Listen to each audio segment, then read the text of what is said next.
Welcome to Cyclops is Waiting for Me, an X-Men animated recap podcast with the Marvel anime X-Men, Episode 9, Revelations. I'm JC, and I am somehow having an easier day than Rod is, I feel like. Yeah, and I'm Rod, and I'm drinking today. Before, it was because of the rest of the day, but then, like, we've been trying to start this episode for 20 minutes now, but, like, my lights keep failing. So right now, I'm using... multiple lights failed. Yeah. Yes. Yeah, like, ones that made sense because battery powered, but then, like, ceiling lights that didn't make sense. Yeah, so... it's been fun. Anyway, Cyclops is waiting for me. You have the whole next paragraph, so keep going. Yeah, is our podcast series where we're going back and watching every single X-Men animated episode we can find. This podcast started with the original 1992 X-Men, the animated series, building up to the release of X-Men 97. Along the way, we've completed X-Men Evolution, Wolverine and the X-Men, and have our companion interview show, the Xavier Files. Season 2 of X-Men 97 is coming this summer. We'll get back to that. But until then, we're going to be diving into Marvel anime X-Men for... our very first time.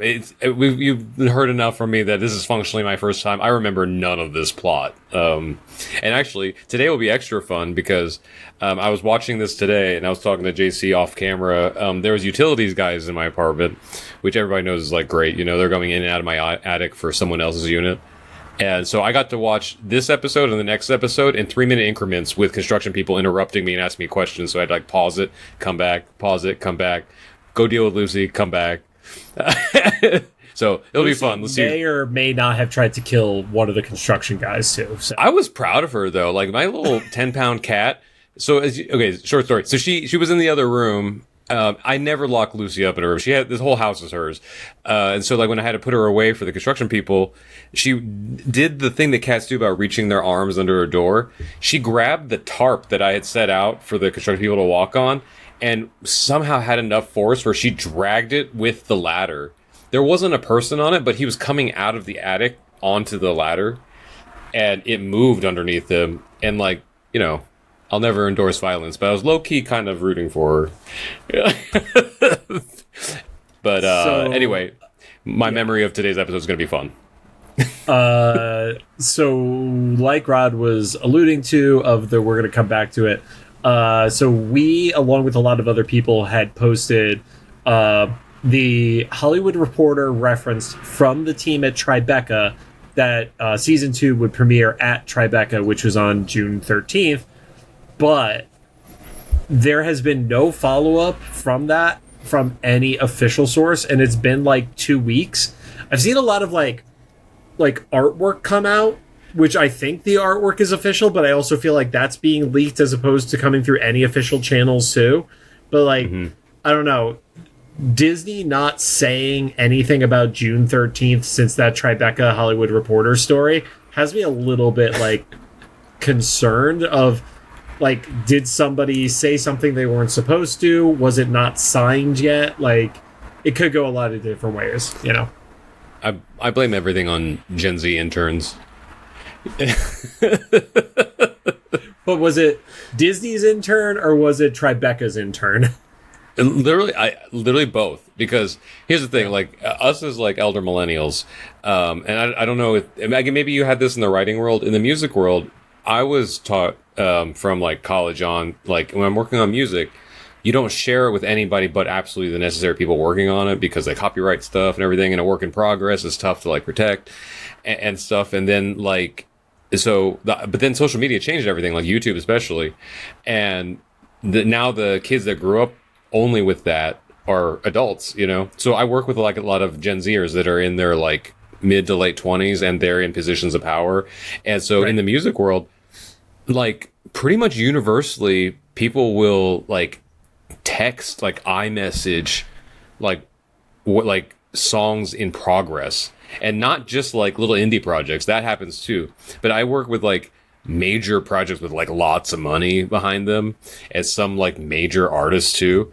And like the studio engineer or an intern will just like message it to me on my way out the door. And I like it because I get to hear it, you know, but I just came from the school of like, I don't get to hear it until the next time I set foot in that studio. But now it's just like on my phone, and my phone backs up to iCloud. But also like anybody could just grab mine or the other 4 people on the text chain's phone. And so when somebody's like, I can't believe that piece of news got out, I'm like, I can. Like, I'm not going to predict it's going to happen, but when someone says like, oh yeah, how'd they get into that information? I was like, because somebody probably looked at someone's like text messages. Well, that's like, what was it? There was like 3 Assassin's Creed games in a row that got leaked because somebody was like working on a computer without a privacy screen on it, and somebody like looked over on a bus and saw like, you know, Assassin's Creed Odyssey or whatever the hell it was. So yeah. There's a restaurant in, I'll say, North Hollywood.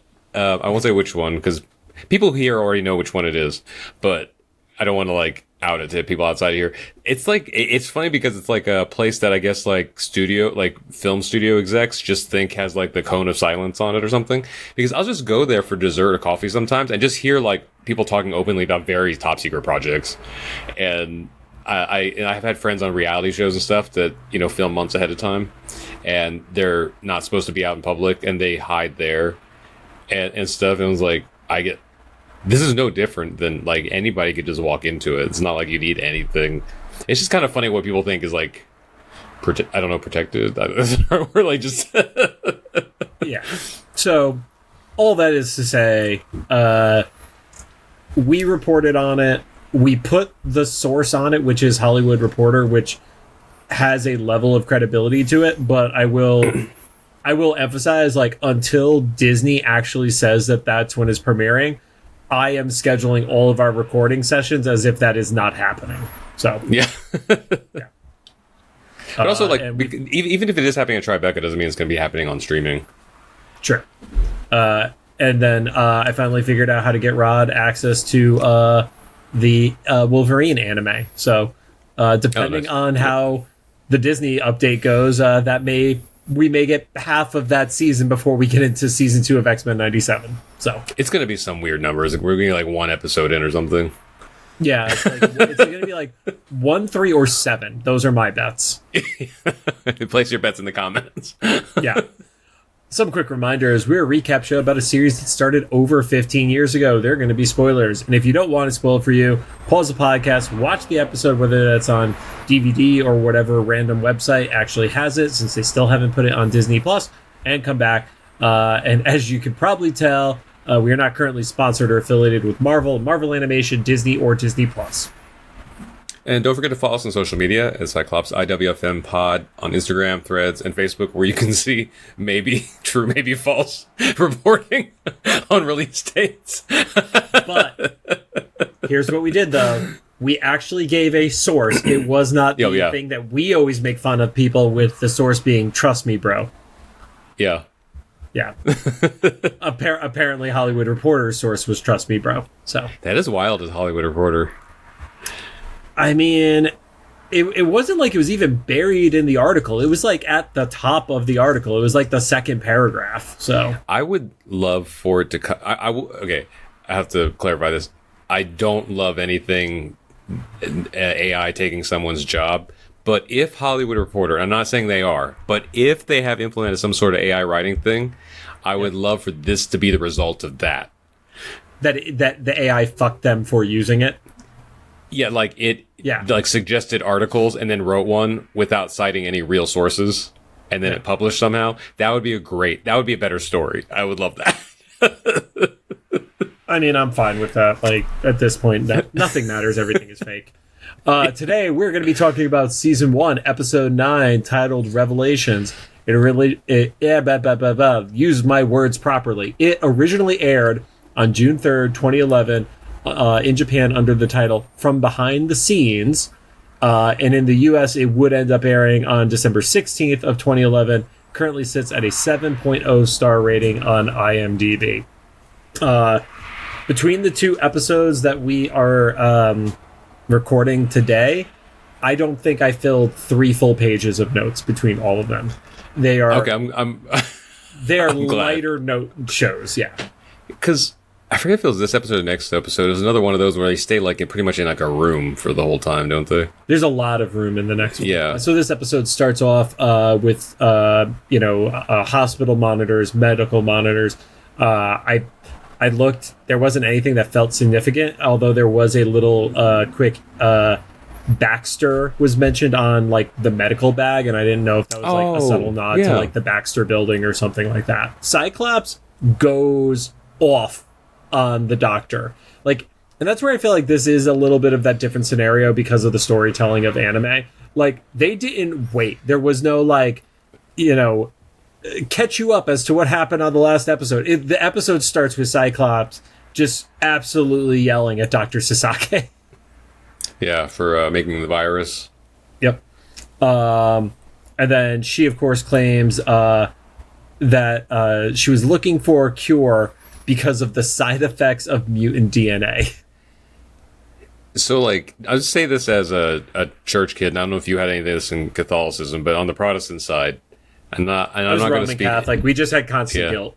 Yeah. So I'm not speaking down on like religion per se. My brother's a pastor. I mentioned this. So if this is your faith, that's great. My experience growing up, though, this kind of tracks with like the like kind of church mentality of like conversion therapy, or like girls are responsible for boys' lust, kind of thing. And Beast kind of like addresses that, is like, so you're going to pin the problem being the victims and not the bigots. And I'm glad that they actually said the B word. Yeah, because we didn't get a lot of that in cartoons at that time. I mean, obviously there's a little bit of a different mentality with this being an anime, but it's like, yeah, they went for it and they called it out point blank. Yeah. Yep. Full name. Yeah, and her logic behind it is trying to, by eliminating their side effects of being mutants, it eliminates their powers, but it's to like protect them from the hate. And that's where Beast is like, well, that's not, you're blaming the wrong people in this scenario. And she takes the apathetic approach, which is like, well, you can't change the human race, which is like, okay, cool. So no progress gets done essentially on it.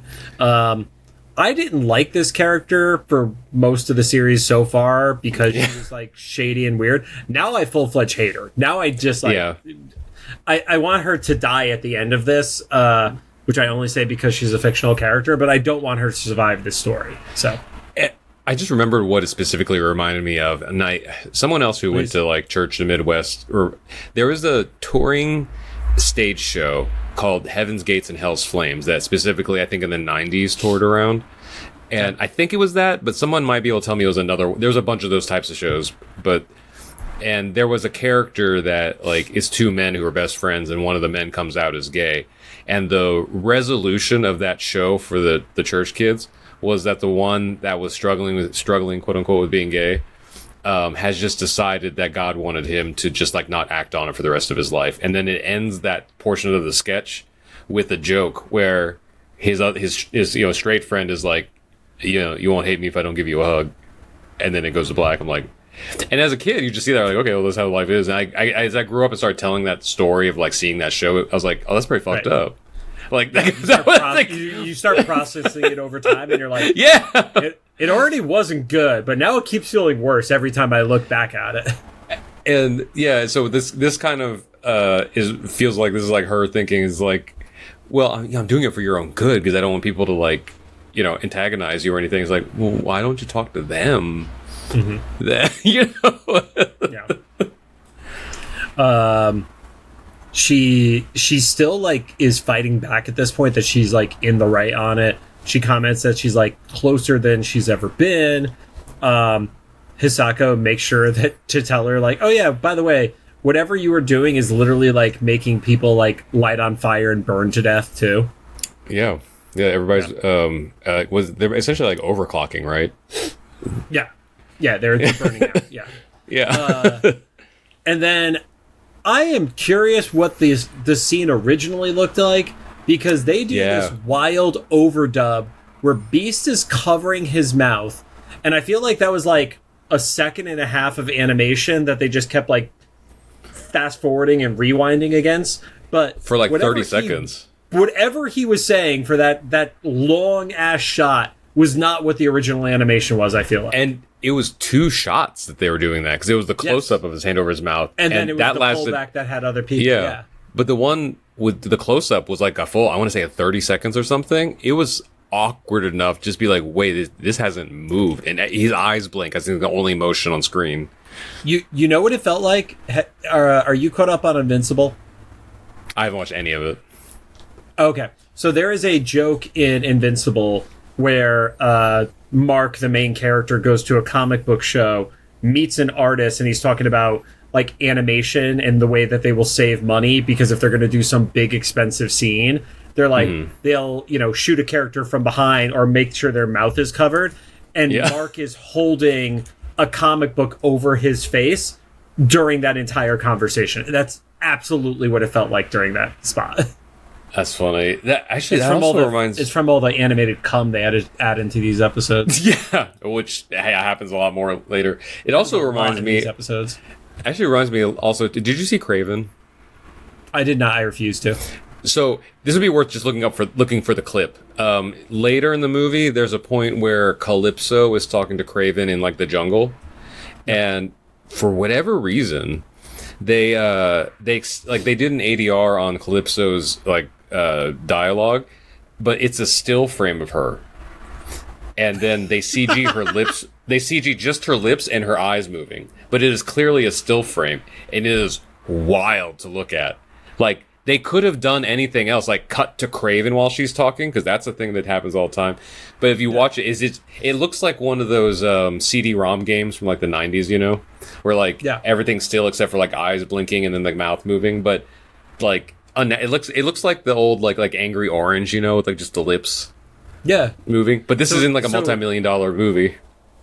Here's what I need to do. I need to look up the clip of Ezekiel ADR not matching up with his mouth at all, and then compare it to Calypso with the ADR only animated mouth and nothing else, and see which is more offensive to me as a Spider-Man fan. Also, the funny thing about Ezekiel, though, is like that is just, look up any scene with that character, his entire character is not lip sync. It's just awful. Yeah, like, no lip sync ADR. Yeah.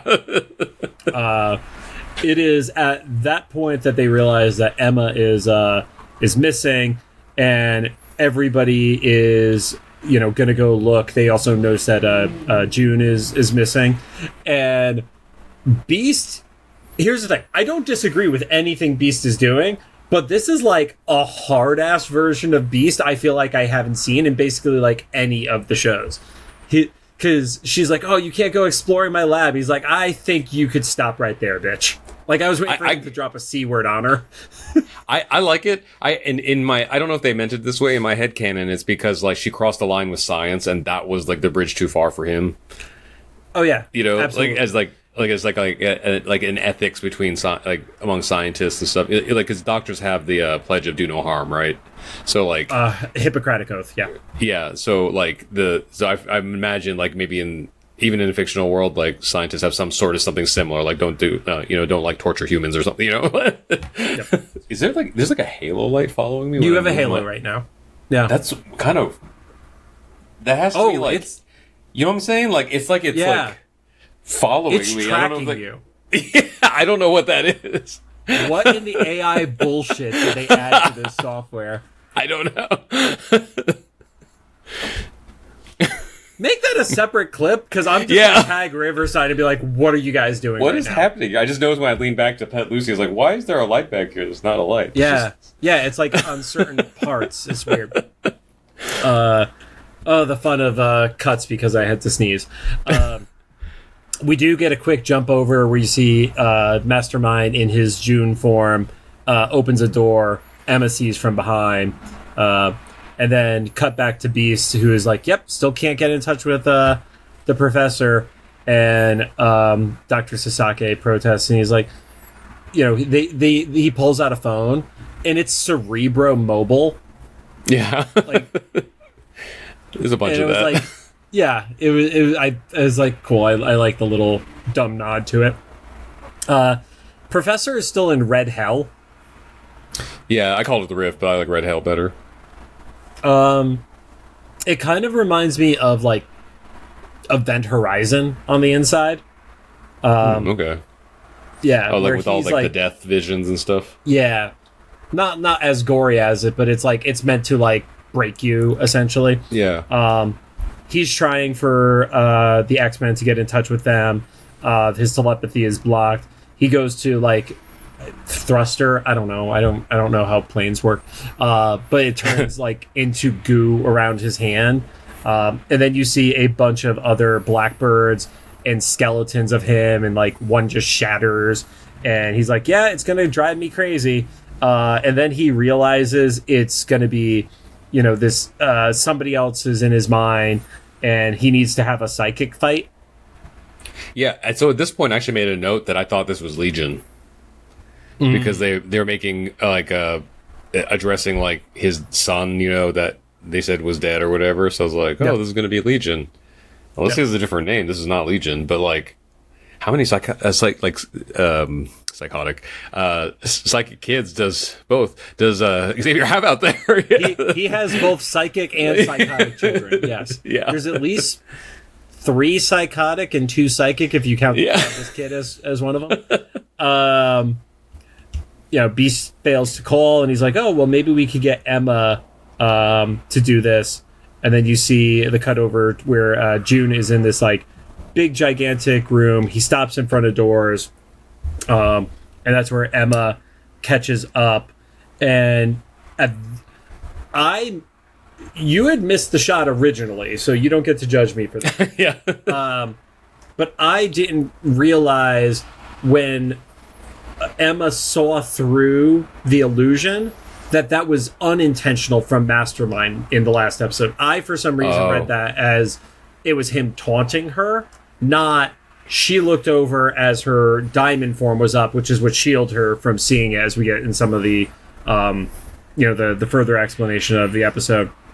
But he's playing Dom, mentions that it's, this restricted area, and then, she drops the ball on him of, well, when I'm in diamond form, not susceptible to telepathy, and full on calls him Jason. And he's like, well, yeah, I guess I don't have to worry about keeping up this facade anymore. So, yeah. Yeah. And then I love how he goes to, "I was devastated when you left. I should have killed you." The X-Men are searching. It's, everybody's down there. They're wondering, oh, did they leave? And Wolverine smells that they're still there, and Cyclops is able to, find the little door spot, and then Storm kind of makes a small dick joke about Wolverine. Okay, this must have been one of my pause points because I didn't catch that. She basically called his claws like big toothpicks to that. Oh, pigtails. Yeah. Okay, I do remember that part. Back over Mastermind, mentions being putty in your hand, just like old times. Puts his hand on Emma's shoulder, and she slaps it away. And then they basically do the full info dump of everything going on. Which, there's a sudden surge of mutations. He duped the xmen into working for him. In the Japanese version, this is one of the very few things that actually made it onto the wiki, because the wikis for these are so light by comparison to the other shows. He actually let them join the inner circle, according to one of the Marvel animated wikis. Oh, wow, okay. Yeah. In the Japanese version. So, don't know how accurate that is, but that's what's said. Talks about, something of massive power behind the doors, and also calls her lover, which is just like the creepiest thing, because it definitely then insinuates that he was like banging her when she was like in college and joined the inner circle. And that tracks, right? With a group like that. I mean, the whole idea of what the inner circle and the Hellfire Club is, like that's... Because besides the cuckoos, it's just all creepy old men, right? I mean, in almost every version, the cuckoos aren't actually a part of the Hellfire Club. That was like something they did for Wolverine and the X-Men, but it's usually like there's a Mastermind, there's a Sebastian Shaw, there's Donald Pierce, there's Selena, Emma. Oh, Selena. I forgot about her. Is it Selena? Yeah, it's Selena. No, Celine. no, I forgot about her. Celine. Yeah, I forgot about her though. Yeah. What you mean? Yeah. No Rat or Marsh? No, those are specific to this show. The character designs don't even match what I envision when I think of Inner Circle. Right? It's like you get like Jason, who's probably still projecting what he actually looks like onto like this like sophisticated dude. You get Emma, who like you've determined one of her mutant powers is just being hot. Being hot, yeah. And then you get 3 other dudes who look like they should be Morlocks. Yeah, I was gonna say Morlocks. Yeah, exactly. Yeah. The only thing like, that kind of separates them is like they talk like they're in like a British club or something, but like when you first see them, like there's like wild, like outwardly like visually like crazy looking people. Was it Neuron that happens later or something Neuron's like that? That dude's episode, like he looks like Blanca from Street Fighter 2.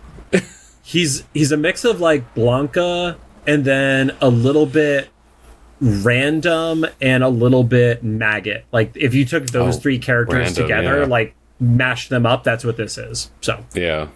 no. He admits to projecting Emma during that Phoenix fight. He did it as revenge because he was just being petty. and he was actually hoping that the X-Men would kill her for it so he didn't have to do it himself. That tracks. I'm not gonna lie, this is the best version of Mastermind from any of the animated series. He also reveals that she actually knew about the diamond powers, and he made her forget that was a thing, so that way he would be able to influence her with his illusions for a longer time frame. She knows he's about to telepathically attack, so she diamonds up, and they start their little fight. He's really good at dodging. Like every swing that she's taking, she's going for a kill shot, and he's just, dodging out of the way. Very like Matrix-y vibes. This part, and then like a little bit later in this fight, it was kind of confusing to me because I had lost track of like I'd forgotten Marsh existed. Mm-hmm. So I just I thought he was being like he had some other power set or something. It got kind of crazy there, the fight. Yeah, so at that point there is an attack from the vents, which is the white goo.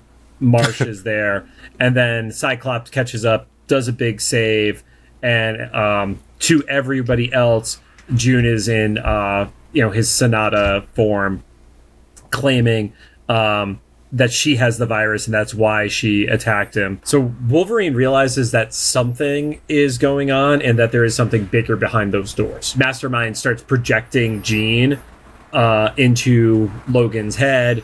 His eyes turn white, and then all of the X-Men look like the xmen to him. He's full on possessed, and he starts attacking everybody at that point. Was it you that told me that this was kind of like from the comics, where there was a point where like Wolverine killed everyone because he had like a psychotic break or something, like thinking that the X-Men were somebody else?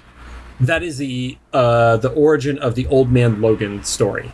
Okay, yeah. So what they did in the show, or sorry, in the movie, was not as like, I don't want to call it obvious, but like it was essentially Mysterio made him think that the mansion was being attacked by all these villains, so he had to start killing to protect the kids, and then he comes out of the illusion and realizes he was the one who killed most of the kids. So yeah. So then probably my favorite part of the entire episode, Storm radios up to Beast saying that Cyclops and Wolverine are going at it, and Beast's response is, "Oh, not again." And then she goes, "No, it's not like the usual." Yeah, it's like he's gonna kill one of them, and it's like, oh yeah, he's being like tricked into doing this, not because they're just being like alpha males to each other kind of scenario. Sasake, is scared that scared because they are in the lab sub basement, and obviously she knows what's down there. The fight continues. Hisako is kind of confused as to what's happening. I don't know why this would confuse her. Like, you could kind of read the room, I guess, but not a teenage girl, apparently. Emma starts giving her a little bit of an explanation. That's when Marsh comes up, grabs them, starts to try choking them both out. Beast comes back, saves Emma. Hisako starts to fight. Storm and Cyclops are double teaming Wolverine at that point. Cyclops sees as June is rushing to the door, and then Marsh takes the shot for him. I'm convinced that Marsh is just like crazy levels of durable, because he takes an optic blast that Cyclops was kind of going for a kill shot with, and this doesn't kill him. So it's kind of like the Mr. Sinister thing, right? Where he becomes like the sand in the beach. Yeah, he just becomes goo for a minute. Yeah. So that's actually my question here was like, what is Marsh? Like, because it took me until this episode to realize he's the stuff that hardened around the Blackbird in the previous episodes. But like he left it there, so it's not like him, right? Yeah, it's like he made like remember the episode from season 1, or not season 1, but X-Men 92, where Toad made like amber that crystallized around people? I think it's like a version of that, I guess.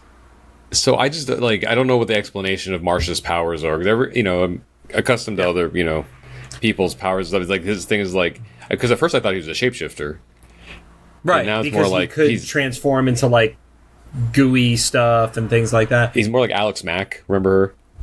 I was never an Alex Mack kid. Shockingly, I didn't watch it, but like I remember the commercials where she was turned into that like CG silver goo. Yeah, she would turn into the T-1000. Like, yeah, and then go into door like that. That's the only like closest explanation I have to this Marsh character. Yes, except when when he turns into the character, when he turns into the goo, like he can leave it behind too. Yeah. Whereas, like all those other things, it would have to reconfigure into them as a body. So I still don't understand him. Yes. Emma basically turns off the illusion, saying that she like turned off his psionic field. Once Cyclops sees that it is Mastermind, he is not dealing with it anymore. And Mastermind essentially baits him into it. B sees that it's like something is happening behind those doors, and Mastermind is wants to use Cyclops to basically bust it open more fully. Wolverine seems to be okay at that point from coming back from being under control. Rat arrives, which we'll talk about him and what his powers are in the next episode. And then it ends on like that quick they're gonna fight just in time cliffhanger. Oh yeah, the Wolverine pops his claws. Yeah. I don't know if I liked this episode. It was just like what I call it, like the Ant-Man type things, where it's like it's just a bridge to get somewhere else. Right. Like, yeah. Like the only reason it wasn't part of the next episode is because it would have made the next episode 40 minutes long instead of 20. So it's true. Yeah, I think from a pacing perspective, it just like it didn't hit it for me, and I think so much of this has to do with the Doctor, and I don't like her at all. So yeah, I don't like the Doctor, and this whole episode literally takes place in front of that door, and then with a couple scenes at the med bay. Yeah, it's not the most exciting like set piece for an X-Men show, so it was fine. I don't have a lot of thoughts about that. Also, as we wrap up the episode, we do have a new format that we're going to be working on that is not tied specifically to any individual show. Hopefully we're kicking that off in the next couple of weeks. You'll know when it's on the feed. So, and then of course we have a ton of interviews that we need to start scheduling again. So I'll make those happen. No. So yeah, that's it for this episode. Sorry to end on like a weird lackluster but it is what it is. Thank you guys for joining us. If you have any thoughts, make sure to drop them into the comments for either the YouTube video, Spotify upload, or official Instagram post about this episode. And if you like what you heard, we appreciate a rating on the podcast app of your choosing. Please don't use this episode as the reason that you rate us, though. You can find us on Apple Podcasts, iHeartRadio, Amazon Music, Spotify, and YouTube Podcasts. I'm kind of buzzed right now. I'm a lightweight. Next episode's going to be great.